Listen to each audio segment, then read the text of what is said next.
নমস্কাৰ টাইম ইটৰ দৰ্শকসকলৰ বাবে এই মুহূৰ্তত লৈ আহিছো এটা গুৰুত্বপূৰ্ণ খবৰ লকডাউন সন্দৰ্ভত প্ৰধানমন্ত্ৰী নৰেন্দ্ৰ মোদীৰ বৈঠক আৰু মোদী চৰকাৰে লকডাউনৰ পোষকতা নকৰে বুলি ইতিমধ্যে ঘোষণা কৰিছে প্ৰধানমন্ত্ৰী নৰেন্দ্ৰ মোদীয়ে ইতিমধ্যে কালিৰ দিনটোত দেখিবলৈ পোৱা গ'ল ৰাজ্যসমূহৰ মুখ্যমন্ত্ৰীসকলৰ সৈতে এক বিশেষ বৈঠকত মিলিত হ'ল দেশৰ প্ৰধানমন্ত্ৰী নৰেন্দ্ৰ মোদী লকডাউন সম্পৰ্কত মোদী চৰকাৰৰ বিশেষ বৈঠক লকডাউনৰ পোষকতা নকৰে মোদী চৰকাৰে আৰু কালিৰ দিনটোত দেখিবলৈ পোৱা গ'ল ৰাজ্যসমূহৰ মুখ্যমন্ত্ৰীসকলৰ সৈতে বিশেষ বৈঠকত মিলিত হ'ল দেশৰ প্ৰধানমন্ত্ৰীগৰাকী কোভিড-19ৰ প্ৰথম জোৱাৰতকৈ দ্বিতীয় জোৱাৰ অতি ভয়াবহ বুলি মন্তব্য প্ৰকাশ কৰিছে দেশৰ প্ৰধানমন্ত্ৰীগৰাকীয়ে প্ৰথমৰ অভিজ্ঞতা দ্বিতীয় জোৱাৰত প্ৰয়োগ কৰিব লাগিব বুলি এক প্ৰকাৰ মন্তব্য প্ৰকাশ কৰা পৰিলক্ষিত হ'ল আৰু পৃথিৱীত নৈশ সান্ধ্য আইন সফল হৈছে বুলি মন্তব্য প্ৰকাশ কৰা হৈছে আৰু শেহতীয়াকৈ দেখিবলৈ পোৱা গৈছিল এটা বছৰ পূৰ্বে কৰোনা প্ৰাদুৰ্ভাৱৰ বাবে শেহতীয়াকৈ দিয়া হৈছিল নৈশ সান্ধ্য আইন নিশা 9 বজাৰ পৰা পুৱা 6 বজালৈ সান্ধ্য আইন হোৱা উচিত বুলিও এক প্ৰকাৰ আওপকীয়াকৈ মন্তব্য প্ৰকাশ কৰিলে আৰু সান্ধ্য আইনক কৰোনা কাৰফিউ হিচাপে বলবৎ কৰাৰ প্ৰাসংগিকতা আছে বুলি মন্তব্য প্ৰকাশ কৰিছে কিয়নো নৈশ সান্ধ্য আইনৰ পৰিৱৰ্তে কৰোনা সান্ধ্য আইন নামাকৰণ কৰাৰ কথা উল্লেখ কৰা হ'ল কিয়নো যেতিয়া নৈশ সান্ধ্য আইনক কৰোনা সান্ধ্য আইন হিচাপে নামাকৰণ কৰা হ'ব তেতিয়া জনতা অধিক সজাগ হ'ব বুলি মন্তব্য প্ৰকাশ কৰিলে দেশৰ প্ৰধানমন্ত্ৰীগৰাকীয়ে ৰাজ্যসমূহক 5 তৰপীয় ব্যৱস্থা গ্ৰহণৰ পৰামৰ্শ দিলে দেশৰ প্ৰধানমন্ত্ৰী নৰেন্দ্ৰ মোদীয়ে পৰৱৰ্তী 2 পৰা 3 সপ্তাহ অতি সাৱধান হ'ব লাগিব বুলি প্ৰকাশ কৰা পৰিলক্ষিত হ'ল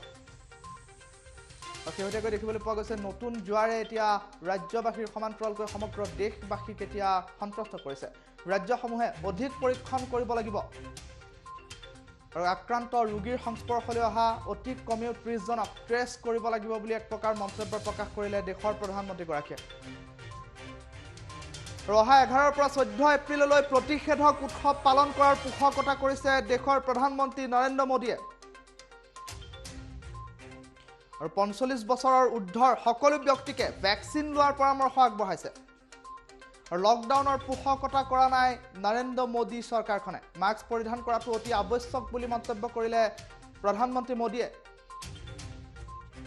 আৰু শেহতীয়াকৈ দেখিবলৈ পোৱা গৈছিল সম্পূৰ্ণ এটা বছৰ বিনষ্ট কৰিছিল সমগ্ৰ বিশ্ববাসীয়ে কোভিড-19ৰ সৃষ্ট পৰিস্থিতিক লৈ আলোচনা দেশৰ মুখ্যমন্ত্ৰীসকলৰ সৈতে ইতিমধ্যে কালিৰ দিনটোত আলোচনাত মিলিত হ'ল প্ৰধানমন্ত্ৰীগৰাকী বৃহস্পতিবাৰৰ আলোচনাৰ পাছতে এই গুৰুত্বপূৰ্ণ মন্তব্য কৰিছে প্ৰধানমন্ত্ৰী নৰেন্দ্ৰ মোদীয়ে আৰু শেহতীয়াকৈ দেখিবলৈ পোৱা গ'ল কৰোনাৰ প্ৰাদুৰ্ভাৱৰ বাবে শেহতীয়া এটা বছৰ বিনষ্ট হ'ল সমগ্ৰ দেশবাসীৰ সমগ্ৰ বিশ্ববাসীৰ তেনে পৰিপ্ৰেক্ষিতত পৰৱৰ্তী সময়ত এতিয়া দ্বিতীয় ঢৌ অহা পৰিলক্ষিত হৈছে কৰোনাই পুনৰ মূৰ দাঙি উঠিছে প্ৰধানমন্ত্ৰীগৰাকীয়ে সতৰ্কতা সন্দৰ্ভত কি মন্তব্য কৰিলে সেই মন্তব্য আছে টাইম ইটৰ দৰ্শকসকলক সেই মন্তব্য শুনাম কিন্তু তাৰ পূৰ্বতে কৈ লৈছো এটা বছৰ পূৰ্বে সতৰ্কতাৰ ক্ষেত্ৰত লকডাউনৰ পোষকতা কৰিছিল আৰু দ্বিতীয় জোৱাৰ যেহেতু এতিয়া আহিছে সেই সময়তেই প্ৰতিগৰাকী দৰ্শক অথবা প্ৰতিগৰাকী ব্যক্তিৰ মনত এটাই প্ৰশ্ন আছে পুনৰবাৰ লকডাউনৰ ব্যৱস্থা চৰকাৰখনে কৰিব নেকি কিন্তু দেশৰ প্ৰধানমন্ত্ৰী নৰেন্দ্ৰ মোদীয়ে এই কথা উপকীয়াকৈ স্পষ্ট কৰিছে লকডাউনৰ পোষকতা কৰা নাই কিয়নো যোৱাটো বৰ্ষত পৰ্যাপ্ত পৰিমাণৰ লেবৰেটৰী অথবা পৰ্যাপ্ত পৰিমাণৰ সা সৰঞ্জাম নথকাৰ বাবে লকডাউনৰ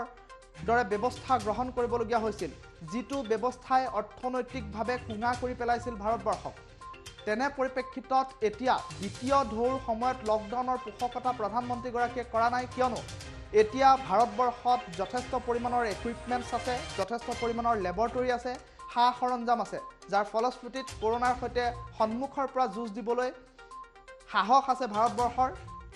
আৰু ভাৰতবৰ্ষৰ স্বাস্থ্যকৰ্মী অথবা চিকিৎসা কৰ্মীসকলে সন্মুখৰ পৰা নেতৃত্ব দিবৰ বাবে সাহসী হৈ আছে বুলি এক প্ৰকাৰ মন্তব্য প্ৰকাশ কৰিছে যাৰ ফলশ্ৰুতিতে লকডাউনৰ পোষকতা কৰা নাই প্ৰধানমন্ত্ৰীগৰাকীয়ে মন্তব্য আছে শুনাই লৈছো कि गत वर्ष इन दिनों में हमारे हाल क्या थे हमारे पास टेस्टिंग लैब नहीं थे इवन मास्क कहां से मिलेगा ये भी एक चिंता का विषय था पीपी किट नहीं था और उस समय हमारे लिए बचने का एकमात्र साधन बचा था लॉकडाउन ताकि हम व्यवस्थाओं को एकदम से जितना तेजी से बढ़ा सके और वो हमारी स्ट्रेटेजी काम आई हम व्यवस्थाओं को बना सके संसाधन खड़े कर पाए हमारी अपनी कैपेबिलिटी बढ़ाई दुनिया से जहां से प्राप्त कर सकते कर पाए,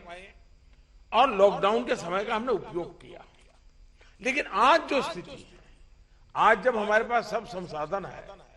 तो हमारा बल, और ये हमारे गवर्नेंस की कसौटी है, हमारा बल माइक्रो कंटेनमेंट जोन पर होना चाहिए। छोटे छोटे कंटेनमेंट जोन पे सबसे ज्यादा होना चाहिए। जहां पर रात्रि कर्फ्यू का प्रयोग हो रहा है, वहां मेरा आग्रह है कि उसके लिए शब्द प्रयोग हमेशा करें, कोरोना कर्फ्यू, ताकि कोरोना के प्रति एक सजगता बनी रहे। कुछ लोग ये इंटेलेक्चुअल डिबेट करते हैं कि क्या कोरोना रात को ही आता है। हकीकत में दुनिया ने भी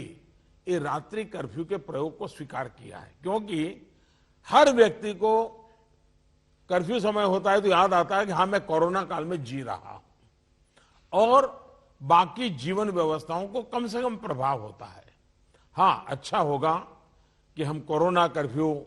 रात को 9 बजे शुरू करें या रात को 10 बजे शुरू करें और सुबह 5-6 बजे तक चलाएं, ताकि बाकी व्यवस्थाओं को प्रभाव ज्यादा न हो। और इसलिए उसको कोरोना कर्फ्यू के नाम से ही प्रचलित करें। और कोरोना कर्फ्यू एक प्रकार से लोगों को एजुकेट करने के लिए काम आ रहा है, अवेयरनेस के लिए काम आ रहा है, तो हमने इसके तरफ ध्यान देने के। लेकिन मैंने पहले कहा, अब हमारे पास व्यवस्थाएं इतनी हो चुकी हैं, माइक्रो कंटेनमेंट जोन, उसी पर बल दीजिए, आपको अच्छे परिणाम मिलेंगे। हाँ, उसमें जरा सरकार को थोड़ी मेहनत ज्यादा पड़ती है,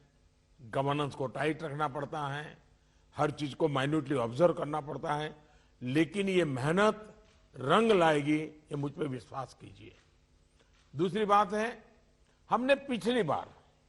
कोविड का आंकड़ा 10 लाख एक्टिव केसेस से 1.25 लाख तक नीचे लाकर दिखा दिया था। ये जिस रणनीति पर चलते हुए संभव हुआ, वो आज भी उतने ही सटीक है। और मजा देखिए, उस समय सफलता हम ही लोगों ने पाई थी, तब संसाधन भी कम थे। आज तो संसाधन ज्यादा है और अनुभव भी ज्यादा है, और इसलिए हम इस पीक को बहुत तेजी से नीचे ला सकते हैं, पीक को ऊपर जाते रोक भी सकते हैं। और अनुभव कहता है कि test, track, treat, covid appropriate behaviour और कोविड मैनेजमेंट, इन्हीं चीजों पर हमें बल देना है।